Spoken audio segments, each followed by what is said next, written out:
होते होते रह गया। घर में मम्मी पापा और 2 छोटे भाई हैं। जी जी। फैमिली की सिचुएशन कुछ ऐसी रही कि मैं कंटिन्यू नहीं कर पाई। जी, मेरे जी। फादर साहब पैरालाइज्ड हो गए थे। अच्छा। तो मुझे बहुत ही कम उम्र में मतलब काम की और घर की रिस्पॉन्सिबिलिटी करनी लेनी पड़ी। मैं कल की ही बात बताती हूँ आपको। मैं कहीं गई हुई थी, वहाँ पे उस लेडी ने मुझे पहचान लिया। वो आधे घंटे मतलब उन्होंने मुझसे मतलब वो बिल्कुल ऐसे हो गई, उन्होंने मुझे सच में ही परेशान कर दिया कि नहीं आप अपने बाल आगे डालो, आप ऐसे ऐसे करके दिखाओ। ऐसे ऐसे नहीं होता, ऐसे थोड़ी करूँगी मैं। और मैं कई बार साइकिलिंग करने के लिए निकल जाती हूँ, तो पहले लोग ऐसे बोल देते थे कह रहे ये अंजलि हुड्डा जा रही है। अब मुझे ऐसे कहते हैं ओपरी पराई जान लग रही हो, ओपरी पराई जान लग रही एक है। कलाकार के लिए वैसे तो ये सबसे बड़ा इनाम है कि लोग आपको उस कैरेक्टर से जाने। मतलब मुझे बचपन से ना कभी बेटी बेटी ही कहती हैं। मैं कहती हूँ ना बेटा नहीं कहते, बोली बेटी बेटा तो घनी प्यारी हुआ, तू हमने घनी प्यारी लागा है, इनको उंगरा का के कर ले। She was crying. और वो मतलब इतना सेटिस्फेक्शन वाला मोमेंट होता है कभी कभी कि इंसान रो के भी बड़ा खुश होता है। तो खुश है वो, और उनके बिना कुछ नहीं। प्राइसलेस चीजें हैं। बिल्कुल सर, अनमोल है वो चीज़। ओपरी पराई दिमाग में नहीं, हमारे सिर्फ ना विचार से ही हम उसको खत्म कर सकते हैं। अच्छा। ये कोई भूतों का खेल नहीं है, ये दिमाग का खेल दिमाग है। का खेल। ये हमारे विचारों की उपज है, और विचारों से ही इसको खत्म किया जा सकता है और इन चीज़ों के साथ डील किया जा सकता है। बस इतना सही कहना चाह रहे हैं। नमस्कार दोस्तों, ओपरी पराई का जो खोट है वो हरियाणा के कल्चर से जुड़ा हुआ शब्द है, और आज हरिभूमि के स्टूडियो में एक ओपरी पराई आई हुई है जो मेरे साथ बैठी हुई है। स्टेज ऐप पर बहुत लोकप्रिय सीरीज है जिसका नाम है ओपरी पराई। आप में से बहुतों ने उसको देखा होगा, और हरियाणा में बहुत अच्छा रिस्पॉन्स उसको आ रहा है। हरियाणा की जो लड़कियां हैं वो अभिनय में कमाल कर रही हैं, और उन कमाल करने वालों में से अंजू हुड्डा भी एक हैं। आज अंजू हुड्डा से उनके दिल की कुछ खास बातें करेंगे और जानेंगे कि कैसे वो इस फील्ड में आ गई, और वो भी रोहतक जैसे शहर से होते हुए। सबसे पहले तो अंजू आपका स्वागत है। बहुत बहुत शुक्रिया हमारे दर्शकों को मेरा प्यार भरा राम राम। पिछली बार हमारे स्टूडियो में निशा आई थी ग्रुप डी से। ओके। तो दूसरी आप आई हैं जी। और मेरी ये कोशिश है कि जो हरियाणा का यूथ है जो अच्छा अच्छा सा काम कर रहा है हर फील्ड में, उनको अपने दर्शकों से मिलवाता रहूं। तो सबसे पहले तो ये बताइए कि अच्छी खासी आप एक उसमें कला के क्षेत्र में होते हो, ओपरी पराई कैसे आ गई आप में? सर मुझे लगता है ओपरी पराई जो है कहीं ना कहीं एक थॉट फीमेल्स को जो हम रिसेसिव नेचर या रिसेसिव मोड पे रखा जाता है। जी जी। तो मैंने लगा कि वह ओपरी पराई ये है। ओपरी पराई। तो वो दिखाना खातर जरूरी था मेरे में भी ओपरी पराई का आना, ताकि हमारे दर्शक और हमारी ऑडियंस और हरियाणा से बाहर के लोग भी यह बात समझ सकें कि भाई इस ओपरी पराई का इलाज करना जरूरी है। जो कि आप सीरीज देखोगे तो आपने समझ में होगा कि क्या तो ओपरी पराई आई और फिर के उसका इलाज है। अच्छा, हम ओपरी पराई पे बात करेंगे खूब सारी, लेकिन मैं उससे पहले आप ये बताइए कि आप कहाँ से हैं, आपका परिवार में कौन कौन लोग हैं, आपकी पढ़ाई लिखाई, थोड़ा बैकग्राउंड मैं जानना चाह रहा था। मैं रोहतक के पास गांव है किलोई। किलोई से मैं हूँ। मम्मी पापा वहीं रहते हैं जी। मेरी 10th क्लास तक की जो स्कूलिंग है वो गवर्नमेंट स्कूल से हुई है। अच्छा। उसके बाद 11th 12th में मैंने मेडिकल साइंस ले लिया था, तो आकाशदीप दुहन साइंस इंस्टीट्यूट है, वहाँ से मैं पढ़ी। फिर मैंने MBBS के लिए प्रिपेयर किया। मेरा मतलब होते होते रह गया। घर में मम्मी पापा और 2 छोटे भाई हैं। जी जी। फैमिली की सिचुएशन कुछ ऐसी रही कि मैं कंटिन्यू नहीं कर पाई। मेरे फादर साहब पैरालाइज्ड हो गए थे। अच्छा। तो मुझे बहुत ही कम उम्र में मतलब काम की और घर की रिस्पॉन्सिबिलिटी लेनी पड़ी। तो उस चक्कर में फिर मैंने उसे छोड़ा, और ऐसे करते करते फिर मैं मिस हरियाणा बन गई 2016 में। अच्छा। किसी ने ऐसे कह दिया था अरे बहुत लंबे हो, ट्राई कर लो। तो मैंने सोचा, मैंने कहा चलो एक ट्राई ले लेते हैं। तो बस उसके बाद फिर ये सफर चलता गया आगे। तो फिर आपने मॉडलिंग में हाथ नहीं आजमाया मिस हरियाणा बनने? मिस हरियाणा के बाद मैं मिस इंडिया के टॉप 5 में रही। अच्छा। उसके बाद मैंने 3 साल लगभग मॉडलिंग के मतलब पेजेंट शोज असाइनमेंट्स किए। मैंने बहुत सारे फोटो शूट्स किए जो कि मैं अभी भी करती हूँ। रैम शोज किए, काफी डिजाइनर्स के लिए शूट किए। उसके बाद फिर मैंने थिएटर ज्वाइन कर लिया। अच्छा। साथ साथ क्योंकि तो थिएटर का चस्का जो था वो बचपन से था या बाद में, मतलब लकीली मिस हरियाणा बनने के बाद आया? नहीं, कोई बचपन से कहाँ सर, गांव में कहाँ लड़कियों को थिएटर के बारे में पता होता है। आपको तो पता ही है। तब तो छोरी बाहर ना जाओ। नहीं, ऐसा घर में, मेरे घर में मैंने ऐसा नहीं देखा। दादी में था, मेरी दादी बहुत रोई थी जब मैं पैदा हुई थी। अच्छा। भगवान मारा छोरी हो गई। मैंने भी देखा है कि हमारे घर में जब लड़कियां होती थी तो मेरी दादी उस दिन है ना पूरे घर का माहौल तनावग्रस्त रखती थी। हम तो, मेरे छोटे वाले काका के 3 लड़कियां हैं, तो मैंने देखा है कि मतलब उनका तो ऐसा होता है कि अब तो खैर सेलिब्रेशन होता है, लड़कियों के बर्थडे भी मनाए जाते हैं। अब तो सारे काम होते, कुआं पूजन तक करने लग गए लोग। हाँ, अब तो होता है, पहले नहीं होता था। जी जी। तो ये कोई थिएटर का चस्का बचपन से नहीं था। अच्छा। कॉलेज में मैं आई तो यूथ फेस्टिवल होता है कॉलेज में, तो यूथ फेस्टिवल में पार्टिसिपेट किया। तब आपको लगा कि आप इस काम के लिए बने। हाँ तो ये फिर ओपरी पराई कैसे मिली आपको? स्टेज वालों के धन्यवाद हैं, उन्होंने अच्छा। कॉन्सेप्ट सोचा। तो इसके लिए ऑडिशन वगैरह हुआ आपका? हाँ जी, हाँ जी। क्योंकि मैंने उसके वो देखे तो आप बड़े खतरनाक से लग रहे हो उसमें ना, बहुत मतलब जो बेटा मेरा कहा कि पापा वो सच में बहुत खतरनाक है। तो उन्होंने देखी होगी सीरीज में, मतलब नहीं देख पाया उसका काम की वजह से, अब जरूर देखूंगा जी। तो उन्होंने कहा पापा वो बहुत खतरनाक है। तो वो अंदर से वो जो एग्रेशन है जितने भी उसमें मैं जितने देख पाया, वो बहुत वास्तव में बहुत कमाल का काम है आपका। और आप डर भी लग रहे हो। ये सब लोग मुझे कहने लग गए हैं, मतलब मेरी मेकअप आर्टिस्ट आज मुझे कह रही थी, कहती मैं स्मोकी आईज का मेकअप कर दूं जो ऊपरी पराई के लिए जा रहे हो। मैंने कहा अरे नॉर्मली मैं डरावनी नहीं हूँ, normal as a normal human देखो मुझे। तो अब लोग मुझे कहते हैं कि मैं मान लिया यूं करके यूं देखने लग जाऊं ना, हाँ, तो उनको लगता है कि मेरे अंदर वो कि अरे आपके अंदर कैरेक्टर आ तो नहीं गया है। ऐसा नहीं है, मैं बिल्कुल डरावनी नहीं हूँ। आप उनसे बात करेंगे मैं बहुत प्यार से बात करती हूँ पर लोग काम का डरने लग गए हैं मतलब। अच्छा, आपने कभी रियल में गांव में, जैसे मैंने तो खूब देखी हुई ऊपरी पराई आई हुई लोगों में, तो आपने भी देखने का अवसर मिला किसी की में ऊपरी पराई की, वो कह रहा है कि जेंट्स की आवाज में बोल रही है कोई लेडी, ऐसा कुछ देखा आपने कभी? हमारे घर की साइड में पीर बाबा है, मस्जिद है। अच्छा। तो मैंने वहां पे देखा। वो तो ऊपरी पराई का गढ़ है। गढ़ है, मतलब मैंने बहुत देखा है बचपन में वहां पे। और हम लोग मतलब जनरली क्या होता था ना, सारे बहन भाई ऐसे वीरवार के दिन उन पे वो मस्जिद पे कुछ एक रिचुअल होता है उनका, तो वहां पे बहुत ऐसे देखा है। तो मुझे डर नहीं लगता था, मैं उनको ऑब्जर्व लोगों को ऐसे बाल करते हुए। हाँ मैंने बहुत देखा है बचपन में, तो इसलिए मेरे लिए थोड़ा सा इजी भी था। वो बचपन की ऑब्जर्वेशन थी थोड़ी सी सबकॉन्शियस माइंड में। कैसे आती है ऊपरी पराई? वो काम आई। तो क्या समझती हैं आपकी ये जो ऊपरी पराई है, ये हरियाणवी जो महिलाएं हैं विशेषकर उनमें क्यों आ जाती है ऊपरी पराई?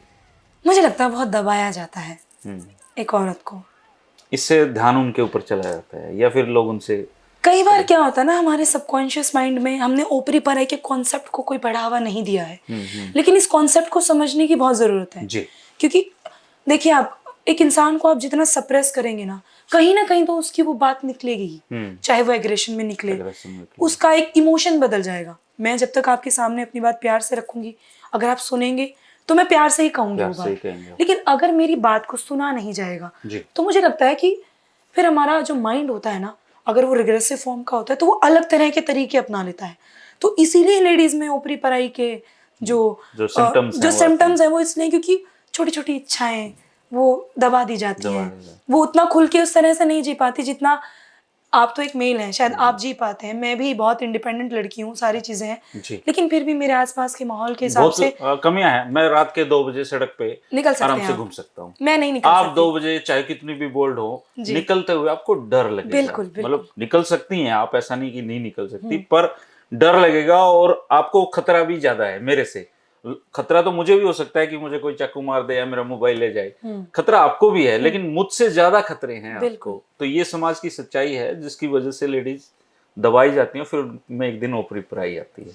अब मैं छोटा सा आपको एग्जांपल देती हूँ। मेरी कॉलेज से मेरी कुछ फ्रेंड्स हैं, वो पीएचडी कर रही हैं अभी। अच्छा। पीएचडी कर रही हैं वो लोग। और आप भी कर रहे थे ना? मेरा तो एमबीबीएस छूट गया, मैं करूंगी पीएचडी, मेरे को बहुत मन है पीएचडी करने का, तो डॉक्टरेट तो मैं करूंगी। अच्छा, एमबीबीएस में भी लिया आपने एडमिशन? मेरा एडमिशन मतलब होते होते रह ही गया था। अच्छा। वो चीजें ऐसी हो गई थी। तो वो लोग पीएचडी कर रहे हैं, अपनी मर्जी के मालिक हैं, अच्छा पढ़ रही हैं, अच्छी फैमिली से हैं। लेकिन उन्होंने जब ये देखी तो उन्होंने कहा कि यार हमारे मन में भी ना कुछ एक ऐसी चीजें हैं, हम भी मतलब रेडी पे खड़े हो गए ऐसे ऑमलेट नहीं खा सकते। उसमें एक सीन है, कितनी छोटी सी चीज है ना ये, लेकिन कितना बड़ा बना दिया गया है सिर्फ लेडीज के लिए। तो वो चीज बहुत बड़ी है, उस चीज को समझना बहुत जरूरी है। कुछ चीजें तो निर्धारित ही हैं, पिंक कलर सिर्फ लेडीज के लिए, गोलगप्पे लेडीज ही खाती हैं, जबकि जेंट्स मैंने टूट के देखा है, चुगलियां सबसे ज्यादा लेडीज करती हैं, जबकि उल्टा है, आदमी सबसे ज्यादा चुगलखोर है। बताओ, देखो हमें तो काम का, फिर आप ये देखिए क्लीशे बना रखा लेडीज बना रखा है। और लेकिन तोहमत लेडीज पे आती है इन सारी चीजों। तभी हमने ऊपरी पराई बनाई है ताकि सब सोसाइटी इस चीज को समझे। समझे। जब आप ऊपरी पराई आई हो, जैसे रिव्यूज आ रहे हैं उसके कि बहुत लोग उसको अप्रिशिएट कर रहे हैं, तो अब जब जैसे आप जाते हैं कहीं पे तो आमतौर पे क्या है कि कोई काम कर रहा है, अच्छा एक्ट्रेस है या एक्टर है, लोग उसके साथ सेल्फी खिंचवाते हैं। तो आपके साथ सेल्फी वगैरह लेते हुए क्या ऐसी फीलिंग आती है किसी को कि वो ऐसे सीन करना, वो ऐसे गिरना? मैं कल की ही बात बताती हूँ आपको। मैं कहीं गई हुई थी, वहाँ पे उस लेडी ने मुझे पहचान लिया। वो आधे घंटे मतलब उन्होंने मुझसे मतलब वो बिल्कुल ऐसे हो गई, इन्होंने मुझे सच में ही परेशान कर दिया। कहते नहीं आप अपने बाल आगे डालो, आप ऐसे ऐसे करके दिखाओ। ऐसे ऐसे नहीं होता है, ऐसे थोड़ी करूंगी मैं। और मैं कई बार साइकिलिंग करने के लिए निकल जाती हूँ, तो पहले लोग ऐसे बोल देते थे कि अरे ये अंजू हुड्डा जा रही है। अब मुझे ऐसे कहते हैं ओपरी पराई जान लग रही हो, ओपरी पराई जान देखो लग रही एक कलाकार के लिए वैसे तो ये सबसे बड़ा इनाम है कि बिल्कुल। लोग आपको उस कैरेक्टर से जाने।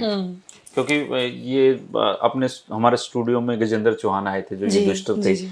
उन्होंने बताया कि हम शूट कर रहे थे और काफी दिनों से निकले नहीं थे, टेलीकास्ट तो चल ही रहा था। तो बोले मैं एक ट्रैफिक पे अपनी गाड़ी में बैठा हुआ तो किसी ने कहा अरे युधिष्ठिर बैठा है। तो हाँ, बोला तब हमें पता चला, क्योंकि तब टीआरपी होती नहीं थी, तब हमें पता चला कि लोग यार हमारे कैरेक्टर को जानने लग रहे हैं। उनसे तो तो अभी भी आप बुलवाते हैं। हाँ युधिष्ठिर के डायलॉग्स बहुत बार सर बहुत तो बार बोलते हैं, बुलाते अभी भी हैं। एमडीयू हाँ में भी हाँ। कई बार देखा है और मैंने। मुझे तो उनका एक बहुत अच्छा, मैंने जब यहाँ आए थे तब भी बताया था, मैं बहुत साल पहले उनसे मिला था, तब उन्होंने महाभारत के बारे में कहा था कि जब रामायण इस बात का प्रमाण है कि भाइयों के बीच में स्नेह होता है तो रामायण बनती है, और भाइयों के बीच में जब किसी बात पे टकराव होता है तो महाभारत रचे जाते हैं। ये उनका बिल्कुल, डायलॉग था। बिल्कुल, खैर अंजलि, आप अब इस स्टेज ऐप से आपकी एक पहचान तो बन गई हरियाणा में बिल्कुल। जी। कि एक अंजलि हुड्डा हैं किलोई से, और वो इतना अच्छा काम कर रही हैं। अब आपके और क्या क्या जीवन में प्लान है, या इससे आपको क्या बूस्ट मिला है? इससे मैंने अभी पातालोक सीज़न 2 में काम किया है, अच्छा। जो कि मेरे लिए बहुत बड़ी बात थी। हम्म। और मतलब हरियाणा से जयदीप अलाउद के जी, साथ हैं आप? जेडी सर के साथ काम किया, मेरे सीनियर रहे हैं वो अच्छा। कॉलेज में। और वो छोटा-सा एक्सपीरियंस मतलब लाइफ़ का बड़ी चीज़ों में मेरे लिए हमेशा काउंट होगा। और वहाँ से मुझे और भी कई ऑफ़र्स अभी आ रहे हैं काम के। तो कब से आ रही है पता लो? अभी तो सर शूट होने में भी टाइम है, फर्स्ट शेड्यूल कंप्लीट हुआ है अच्छा। उसका। और लगभग ये मान के चलिए तो कि उसका 100 तो दिन में मुंबई शूट। वगैरह ही हो रहा होगा। हाँ जी, बॉम्बे शूट हुआ उसका।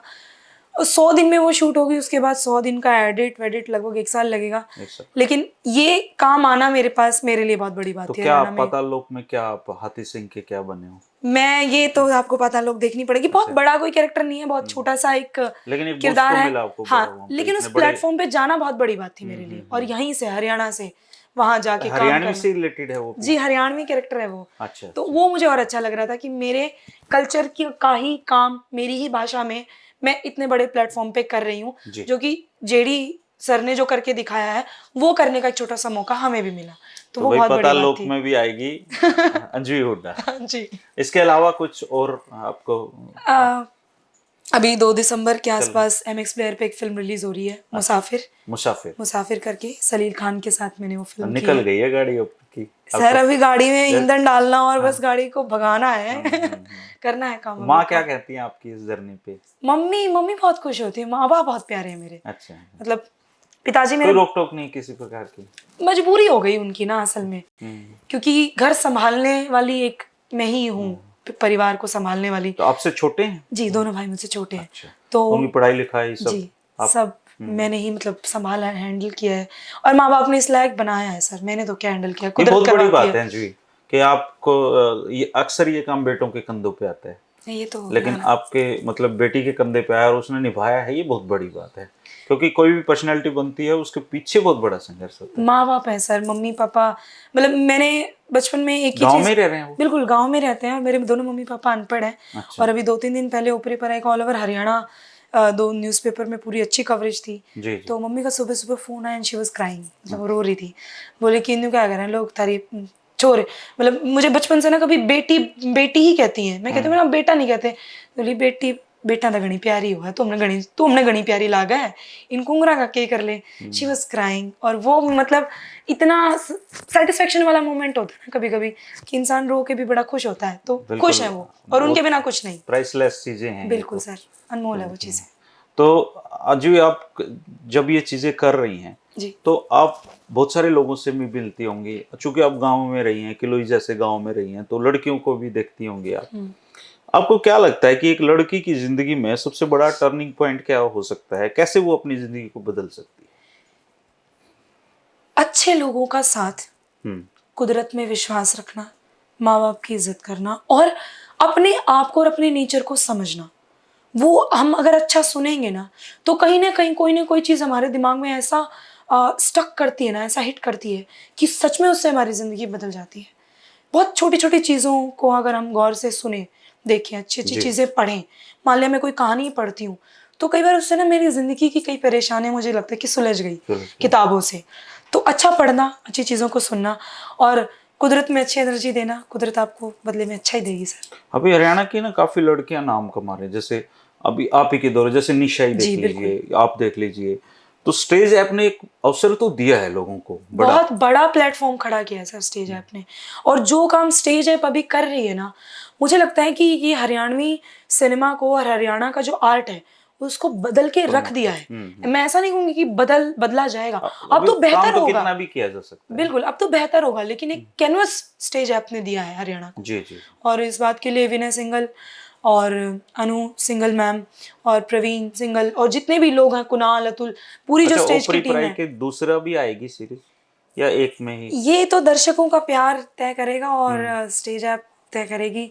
और हमारे जो डायरेक्टर हैं विजेता दहिया, वो बताएंगे कि दूसरा सीजन दूसरा सीजन आएगा कि नहीं आएगा। बाकी लोग चाह रहे हैं कि कहते हैं कि थोड़ी बढ़ा दी और होनी तो चाहिए इसमें थी। क्या आप ओवरऑल मैसेज क्या देना चाहते हैं इस सीरीज से लोगों को? सर मैसेज तो हर देखने वाले जहन पर डिपेंड करता है कि आप क्या मैसेज लेना चाहते हैं इससे। बात तो यही कही गई है कि ओपरी पराई दिमाग में नहीं, हमारे सिर्फ ना विचार से ही हम उसको खत्म कर सकते हैं। अच्छा। ये कोई भूतों का खेल नहीं है, ये दिमाग का खेल है। दिमाग का खेल। ये हमारे विचारों की उपज है और विचारों से ही इसको खत्म किया जा सकता है और इन चीज़ों के साथ डील किया जा सकता है। बस इतना सही कहना चाह रहे हैं। बाकी आप लोग देखिए, आप भी देखिए, तब ज़्यादा आपको। जरूर, मैं बहुत जल्दी ये, जब भी मुझे अब वक्त मिलते ही मैं ओपरी पराई को देखूंगा। मैंने टीजर देखे हैं, बहुत काम के बारे में इनके सुना है। और आप इस बात से अंदाजा लगा सकते हैं कि मेरे घर में बच्चों ने ये सब चीजें देखी हैं, उनको उनको अप्रिशिएट किया है। तो आप अंजू हुड्डा को बहुत प्यार दें दोस्तों। और हरियाणा की जो ये लड़कियां बहुत अच्छा कर रही हैं फील्ड में आके, और आपके घर में भी अगर कोई अंजलि छिपी हुई हो तो आप उसको बाहर निकालें, उसको बात है। दबाएं ना। सबसे जरूरी चीज ये है कि अंजलि जैसी लड़कियां तब बनती हैं जब उनके पेरेंट्स उनको बूस्टअप करते हैं, वो घर से निकलती हैं। तो अगर आपके घर में कोई अंजलि है तो उसको बाहर निकालें, उसको मौका दें। अंजलि, आप हमारे स्टूडियो में आए और आपने बहुत, मैं कहता हूँ, आपका जो विजन है बहुत बड़ा है बहुत बहुत शुक्रिया और सर। आपके जो शब्द हैं बहुत अच्छे हैं। तो आप उसको आगे बढ़ाएं और हरियाणा की जो लड़कियां उनको नई दिशा देंगे, मुझे इसकी उम्मीद है।